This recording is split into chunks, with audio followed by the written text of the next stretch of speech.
आज और कल हमारे साथियों सहित हमने ये एक महत्वपूर्ण मुद्दा उठाया विधानसभा में।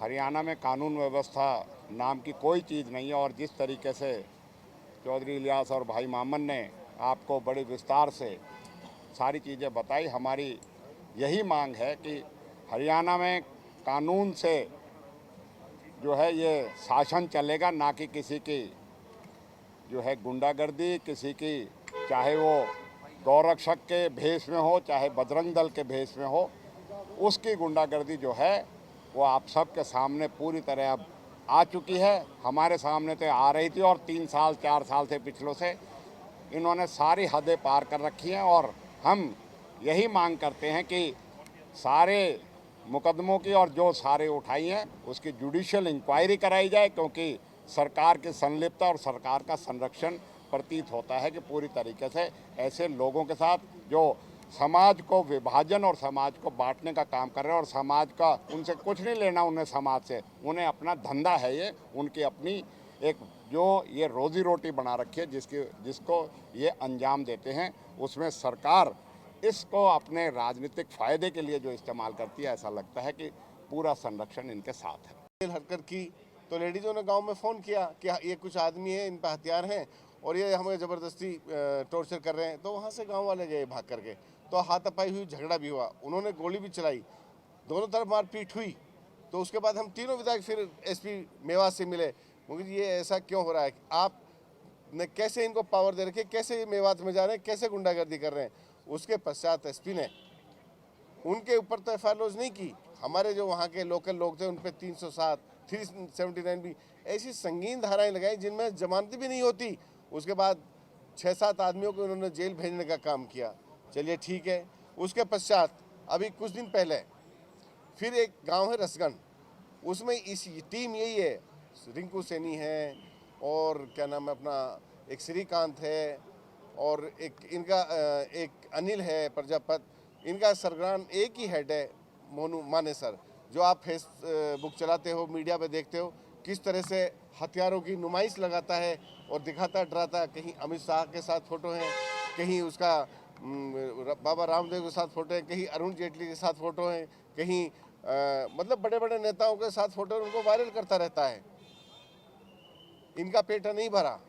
उसके पश्चात जोधपुरी एक गांव है जो गोपालगढ़ थाना के अंदर आता है, ये वारदात अंजाम देते हैं रात को, दिन में नहीं जाते। ये 10 बजे के बाद, 10 से बजे के बाद रात सुबह 5 बजे तक गाड़ियों में घूमते हैं और अपने मोबाइलों को घर पे छोड़ते हैं। ये भी मैं आपको बता रहा हूँ, मोबाइल नहीं रखते। एक रिंकू सैनी मोबाइल रखता है अपना स्पेशल। उसके पश्चात इन्होंने वहाँ से 2 लड़कों को उठाया, कोई गौकशी नहीं, कोई कुछ नहीं, कोई ऐसे एविडेंस नहीं उनको। और रात को ये भी बता रहा हूँ, खूब दारू पीते हैं छिक करके, ये इतनी पिटाई करते हैं कि वो बंदे रास्ते में ही मर जाते हैं। उनको मार पीट के ले गए कहाँ, फिरोजपुर झिरका सीआईए थाना, ताकि यहाँ हरियाणा में देंगे। इनको पता है कि हरियाणा में गुंडा राज है, कोई कानून व्यवस्था तो है नहीं, यहाँ इनको हम देंगे तो हमारे पास एफआईआर लॉज नहीं होगी। उन्होंने देख लिया लड़कों की हालत खस्ता है, उन्होंने नहीं लिया। उन्होंने कहा कि राजस्थान का मामला है, यदि शायद वो लेते और कोई मर जाता तो शायद नौकरी उनकी भी खतरे में होती। मैं ये भी कह सकता हूँ, हो सकता है किसी की ज़िंदगी भी बच सकी थी। जब इनका बस नहीं चला, उनको उन्हीं की गाड़ी में बोलेरो में डाल के भिवानी लोहारू में लेके चले गए। ये वहाँ जाके बेल्ट से बांधा है उनको, बच्चों को, और फिर उन पर पेट्रोल छिड़का है ताकि जो एविडेंस है ये भी ख़त्म हो जाए। ये बताओ, इससे ज़्यादा शर्मनाक और क्या होगी जब हमारे 3-3 बच्चों को ये मार रहे हैं। और एक चीज़ वाक्य और बताना भूल गया मैं, कंप्लीट जो वारिस लड़का था 28 जनवरी को, जो हमारे आफ्ताब जी के विधानसभा में आता है, आफ्ताब जी ने उसमें बहुत लड़ाई लड़ रहे हैं और लड़ते रहेंगे, हम इनके साथ खड़े हैं उसमें। बाकी उसको उठा के मैंने बताया था कि भिवाड़ी ले गए। भिवाड़ी में वो मिस्त्री का काम करता था, रिपेयरिंग का, जैसे कार वार ख़राब हो जाती है। 3 बंदे थे। 4:56 पे ये खोरी है जो चौकी है ताउडू में, वहाँ उससे मात्र 200 मीटर दूरी पे उसको इतना मारा 2.5 घंटे। वहाँ पीसीआर आई 2 बार, वहाँ जो चौकी में तैनात थे पुलिस वाले वो भी देख के आए, क्योंकि उनकी फुटेज है। ऐसे नहीं है कि एविडेंस नहीं है हमारे पास, सबके एविडेंस है, लेकिन किसी पुलिस वाले की हिम्मत नहीं। क्यों? सरकार ने यहाँ से मुख्यमंत्री ने हाथ बांध रखे, आरएस वालों ने हाथ बांध रखे इनके। क्यों? कोई एफआईआर लॉज नहीं होती, कुछ नहीं होता। और सुनिए मज़ेदार बात, 7:30 बजे जब इनको खूब पिटा है। उसके जो पेरेंट्स हैं, माता पिता, उनके पास सही 12:30 बजे नल्लड़ मेडिकल कॉलेज से फ़ोन जाता है कि आपके बेटे की मृत्यु हो गई है एक्सीडेंट में। और एक्सीडेंट कैसे दिखाते हैं जी, ये सेंटरों में एक गाय को लेके जा रहे थे और एक ट्रक से भिड़ गए।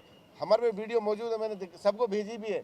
उसमें जो लड़के पीटे, उसने कहा कि हमको मोनू मानेसर और उसके साथियों ने मारा है, बहुत ज़बरदस्त।